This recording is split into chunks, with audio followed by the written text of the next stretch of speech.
Stanford University.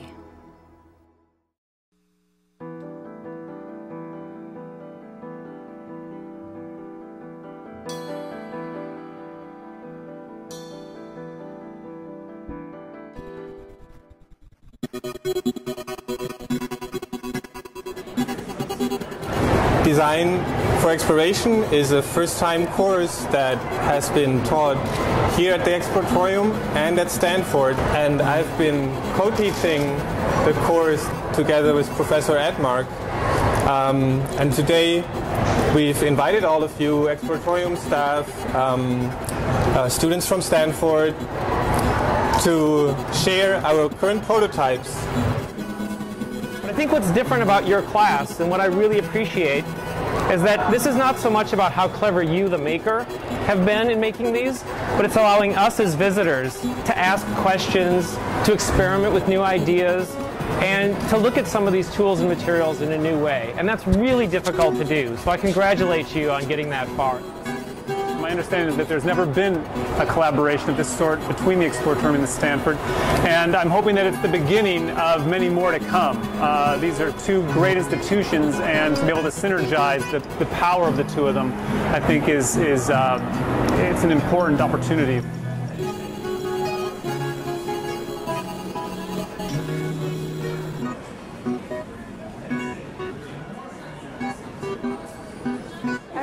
I'm a senior in product design, and I made this contraption. The inspiration behind it was a piece that another designer at the Exploratorium made a few years back.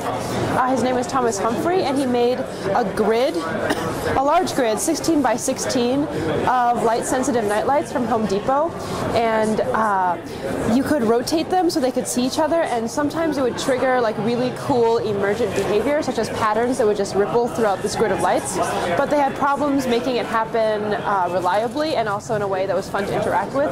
So I decided to take this initial idea and make it into something that was more constrained and more fun to interact with. So here you have 3 arms with a light-sensitive nightlight at each terminus, and you just bend the arms until you get it to a certain configuration, which is fairly easy to accomplish, where one light shines into the other light, and then they all feed back on each other and make this really cool thing. And it's fun to play with.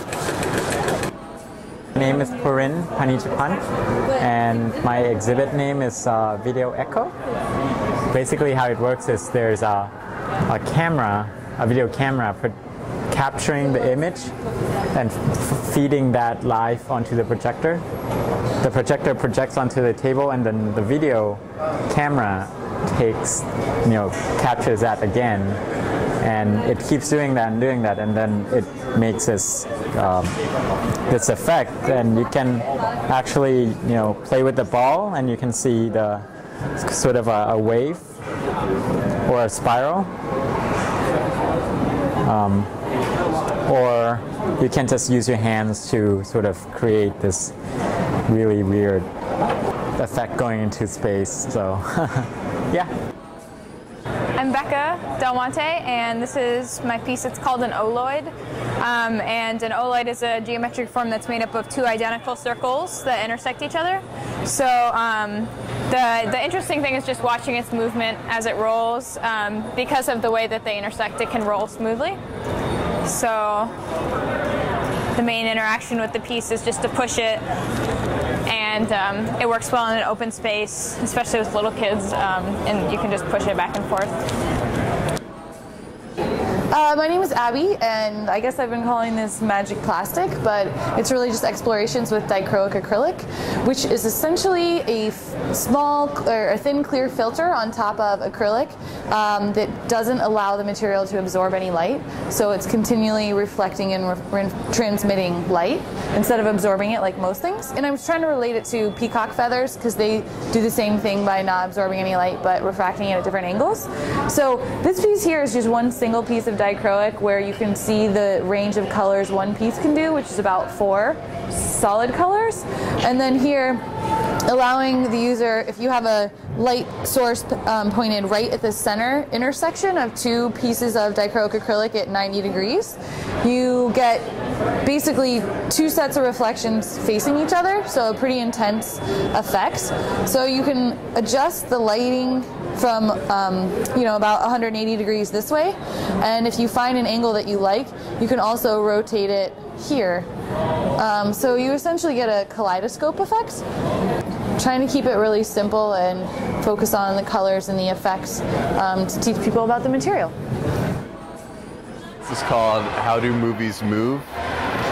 And basically I'm showcasing this Geneva mechanism down here, which turns continuous rotation into periodic motion. So, you continuously crank the crank and the film loop will move one frame at a time.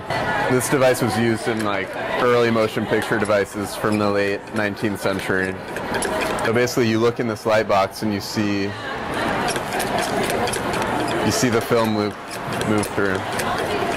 I was kind of looking for a challenge. I'm an architecture major, so I build a lot of models that don't move. So I really wanted to make something that had some kinetic motion to it. So I was actually clicking around on Wikipedia and got to the page of these Geneva drives, and I kind of looked more into it, looked at the early applications, and went from there.